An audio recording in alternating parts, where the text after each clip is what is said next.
அனைவருக்கும் வணக்கம். வாழ்க வளமுடன். குரு வாழ்க, குருவே துணை. நான் உங்கள் விஜயலட்சுமி கண்ணன். பிகே ஆஸ்ட்ரோ ஜோதிட நிலையம் யூடியூப் சேனலுக்கு உங்களை அன்புடன் வரவேற்கின்றேன். இன்னைக்கு நம்ம பார்க்க இருக்கிறது குருவினுடைய பார்வை. இந்த பார்வையினுடைய அர்த்தம் என்ன அப்படின்னு நம்ம பார்க்க போறோம். அது தரக்கூடிய பலன் என்ன அப்படின்னு பார்க்க போறோம். இப்போ குருவுக்கு 5, 7, 9ஆம் பார்வைகள் உண்டு. 3 பார்வை இருக்கு. 5, 7, 9ங்கிற 3 பார்வை. காலபுருஷ தத்துவத்தில் 5ஆம் இடத்திற்கு அர்த்தம் என்ன? குழந்தை. அப்ப குருவினுடைய 5ஆம் பார்வைக்கு குழந்தையை தரக்கூடிய சக்தி உண்டு. குரு எந்த இடத்தை 5ஆம் பார்வையா பார்க்குதோ அந்த இடத்திற்கு திருமணம் ஆன உடனே குழந்தை பிறந்தோம். அந்த இடத்துல கிரகம் இருந்தா அந்த கிரகத்துடைய உயிர் காரகத்துவத்துக்கும், அங்க கிரகம் இல்லை அப்படின்னா அந்த பாவகம் என்ன உயிர் காரகத்துவத்தை சொல்லுதோ அந்த உறவிற்கும் திருமணமான உடனே குழந்தை பிறப்புன்னு எடுக்கணும். இப்ப சந்திரனை பார்த்ததுன்னு வச்சுக்கோங்க. சந்திரன் சொல்லக்கூடியவர் ஜாதகரையும் குறிக்கும், அம்மாவையும் குறிக்கும்.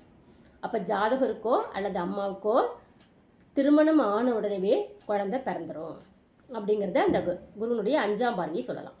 அப்ப லக்னத்திற்கோ 5ஆம் இடத்திற்கோ குருவனுடைய 5ஆம் பார்வை விழும்போது அவங்களுக்கும் குழந்தை உடனே பிறக்கக்கூடிய வாய்ப்பை இந்த குரு பகவான் தருவார்.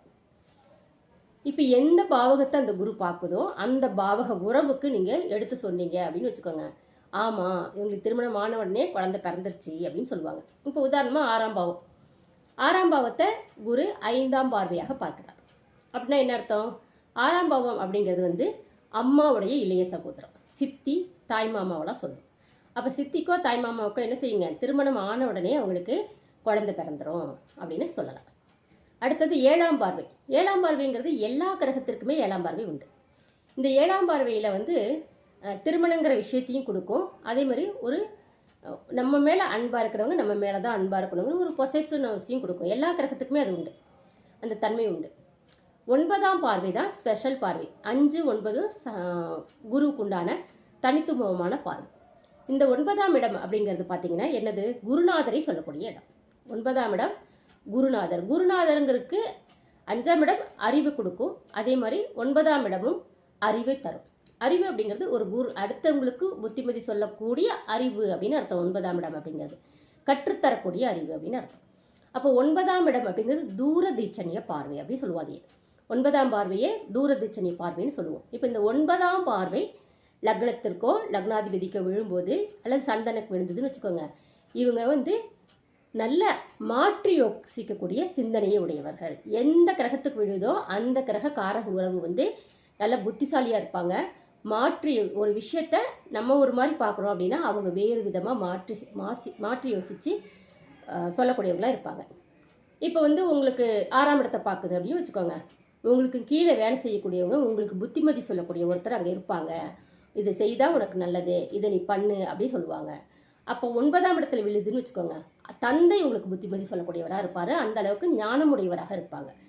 சந்திரனையே பார்க்குது அல்லது லக்னத்தை பார்க்குதுன்னா ஜாதகரை மாற்றி யோசிக்கும் சிந்தனை உடையவர், நல்ல அறிவு உடையவர் அப்படின்னு அர்த்தம்.